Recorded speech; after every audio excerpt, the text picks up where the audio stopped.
Les dragons ont peur des princesses par Arnaud Fontaine. Il était une fois un roi qui était bien fâché de ne pas avoir d'héritier pour son trône. Pourtant la reine lui avait déjà donné 6 petites filles, toutes plus belles les unes que les autres. Hélas, aucun fils qui ne put brandir son sceptre et revendiquer sa couronne.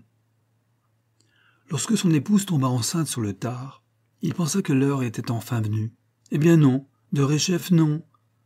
Le jour de sa naissance, le souverain ne daigna pas même jeter un regard sur la petite dernière, ou même simplement lui choisir un prénom. La reine, entre 2 larmes, décida de l'appeler Camille. Aucune des fées qui habituellement seraient venues offrir un don à la princesse n'osa braver la colère et le dépit du monarque. Toutes, sauf une, la fée Carabosse. Elle, qui haïssait les humains du plus profond de son âme, se pencha sur le berceau et contempla le bébé. Parce que la princesse n'était pas la bienvenue dans ce monde, la vieille femme bossue la reconnut comme sa filleule et lui offrit un présent. Elle déposa dans le berceau une petite lance et une paire de bolas, 2 petites boules en bois reliées entre elles par une solide corde. Que ces armes grandissent autant que ta féminité, et qu'aucun homme sur cette terre ne soit plus digne que toi de les porter. Tel fut le vœu de celle qui, pour la première fois, souhaitait le bonheur à quelqu'un. Pour tenter d'amener le roi à accepter sa fillette, la reine donna l'ordre à sa nourrice de la vêtir de bleu et de lui couper à la garçonne ses cheveux châtains. Le roi, troublé par son prénom épicène et l'apparence de son enfant, eut un regain d'intérêt. Mais cela ne dura pas. Camille était une vraie petite fille. Tout ce qui était tenté pour la masculiniser échouait. Le seul moment où elle se montrait sous un jour bien différent, c'était lorsqu'elle se rendait sur le champ clos où d'ordinaire s'entraînaient les chevaliers. Sur son poney, puis sur son cheval, elle excellait dans les joutes et désarçonnait sans coup faire rire le moindre adversaire. Ce qui amusait beaucoup les maîtres d'armes lorsqu'elle était enfant, donna lieu à une crise politique majeure lorsqu'elle fut adolescente. Pour apaiser la colère des hommes humiliés, le roi prit un décret pour interdire aux femmes la participation au tournoi. La place d'une demoiselle est de s'asseoir en tribune, de se choisir un champion et d'accrocher un ruban à sa lance, rappela le roi à Camille sur le ton de la remontrance. Où va-t-on si les plus grands paladins du royaume tremblent comme des fillettes devant une fillette, justement? Père, rétorqua la princesse, en réalité ils tremblent comme des couards, et non comme des fillettes. Le temps des damoiselles en détresse est bel et bien fini avec moi. Le roi, en maugréant, ordonna à sa Benjamine de se faire confectionner une robe et de venir au grand tournoi de la Saint-Médard parée de ses plus beaux atours. Vous y jouerez votre rôle de gente dame, et comme vos sœurs, vous proposerez à l'un des participants de porter vos couleurs. Tel est mon ordre, tel est mon bon plaisir. Le jour dit, c'est une Camille belle comme le jour qui fit son entrée dans l'espace équestre. Dernière à choisir son champion, elle jeta son dévolu sur un chevalier qui faisait peine à voir, et que d'ailleurs l'on n'avait jamais vu auparavant. Le ruban violet noué à la hampe de la lance du guerrier, elle fit une profonde révérence à son père, et suivie de sa duègne, regagna ses appartements en signe de protestation.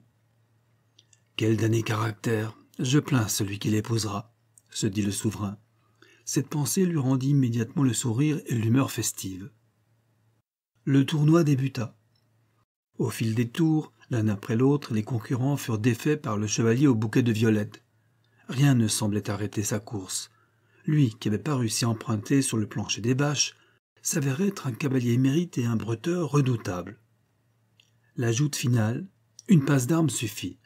Le marquis de Tomblaine, habituel vainqueur du tournoi, mordit la poussière en moins de temps qu'il ne faut pour le dire. Lorsque le roi s'apprêta à remettre le trophée au héros du jour, il demanda « Noble seigneur, quel est votre nom ?»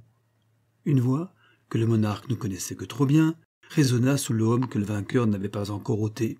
« Je suis Camille, princesse de Pémanie », put-il entendre. Il bondit comme un ressort de son trône et s'écria « Mais c'est diablerie !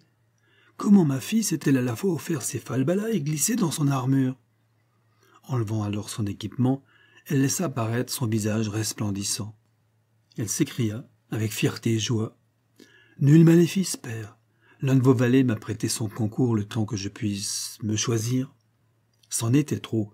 Le roi fit arrêter sur le champ ce chevalier impertinent qui avait défié une fois de trop son autorité. Le souverain, soucieux de ne pas perdre la face devant ses vassaux, fit emprisonner le valet qui avait été complice de cette odieuse farce. Il prononça l'exil de sa fille, Vous ne reviendrez épouse d'un prince, ou vous ne reparaîtrez plus jamais à cette cour. » Camille prépara son baluchon, fourbit ses armes et enfourcha son cheval gris. Elle erra plusieurs jours de village en forêt. Arrivée aux confins du royaume, elle fit une halte dans une taverne pour y trouver le gîte et le couvert, mais surtout pour prendre le temps de la réflexion. Seule dans sa chambre, alors qu'elle se baignait dans une eau vivifiante, elle se laissa aller à quelques larmes, la tête prise entre ses deux mains. Quand elle se redressa, elle vit avec stupeur qu'à quelques pas de la baignoire se tenait une vieille dame voûtée. Elle avait l'air affable. Cette dernière lui tendit un drap de bain. Une fois séché, Camille se dirigea vers la table où s'était assise la chambrière. Elle lui avait préparé un thé. « Alors, ma filleule, que comptes-tu faire à présent? Où comptes-tu aller » demanda Carabosse. « Disons que depuis ces derniers temps, j'ai perdu mon avenir de vue, chère marraine. »« Il te faut un prince, n'est-ce pas ?»« Oui, telle est la condition de mon pardon. Mais quel prince voudrait d'une simple coureuse des bois comme moi? Dans ma carrière de fée, je peux te garantir que j'en ai vu de ces bellâtres couronnés, un peu nigauds, qui compensaient leur peu de jugeote par une témérité qui leur tenait lieu de courage. Eh bien, tu mérites mieux que cela. » Camille resta interdite.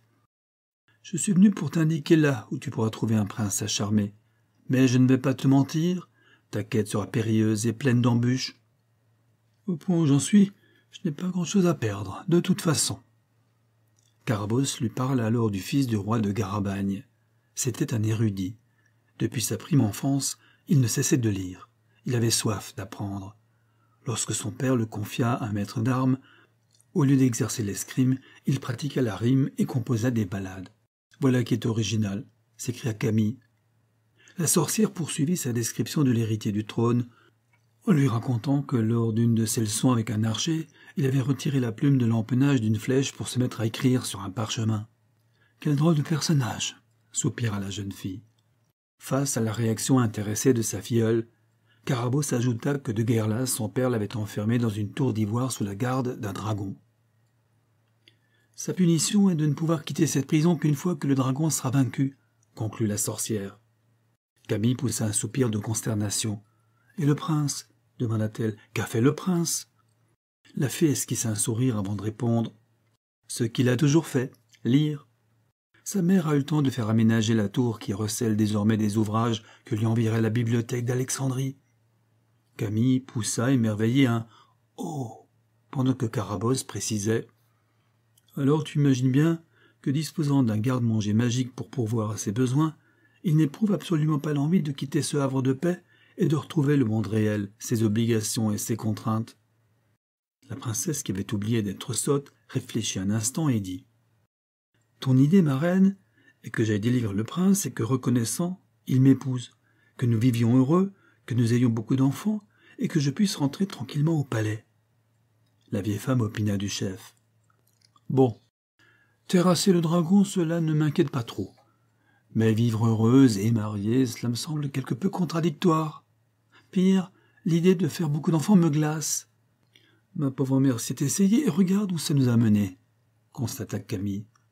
Déconcertée par le bon sens enfantin de sa filleule, la fée Carabosse conseilla « Tu vas t'amuser à vaincre ce dragon, c'est un panse de fer ukrainien lourdeau et paresseux.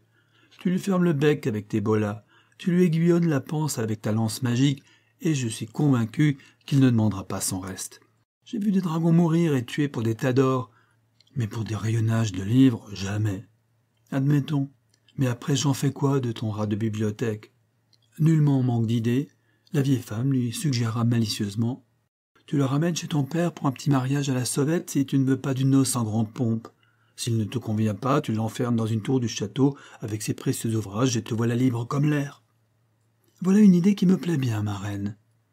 Sans se départir de son humour, Carabosse suggéra une autre solution tout aussi opérante. Si en revanche, comme on le dit, les contraires s'attirent, tu pourras toujours porter la culotte à la maison et les robes au bal. Il fallut 1 semaine à la princesse pour arriver en Garabagne, guère plus pour trouver la tour et pour faire déguerpir le dragon. Celui-ci n'opposa qu'une résistance de façade, un grognement par-ci, un coup de griffe par-là, juste suffisamment pour qu'on ne se moquât pas de lui. Puis il s'envola, tire-d'aile, comme libéré d'un fardeau. Le prince était d'une grande beauté, Des boucles blondes lui donnaient l'allure d'un chérubin, et ses petites lunettes dorées grossissaient démesurément un regard pétillant d'intelligence. Amoureux au premier regard de sa libératrice, il s'avéra incapable de lui dire non, ce qui aux yeux de Camille était sans conteste sa plus grande qualité.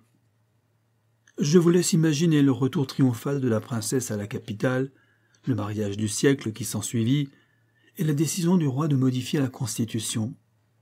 L'héritier de la couronne est de droit le fils aîné du roi. À défaut de descendance mâle, la Benjamine des filles peut prétendre au titre de reine si elle a un époux de sang royal et qu'elle a vaincu un dragon. Une dernière question restait en suspens. Camille serait reine, mais son mari serait-il le nouveau roi, lui? Le principal intéressé expliquait que si on voulait lui imposer par écharge, il aimait mieux rentrer chez ses parents. Quitte à monter sur un trône, confessa-t-il, qu'au moins ce soit celui de mes ancêtres. Il fut donc admis qu'il pourrait se contenter d'être l'époux de la reine, le prince consort. Un prince consort de sa bibliothèque uniquement pour les cérémonies officielles, bien évidemment. Ainsi s'achève « Les dragons ont peur des princesses » par Arnaud Fontaine.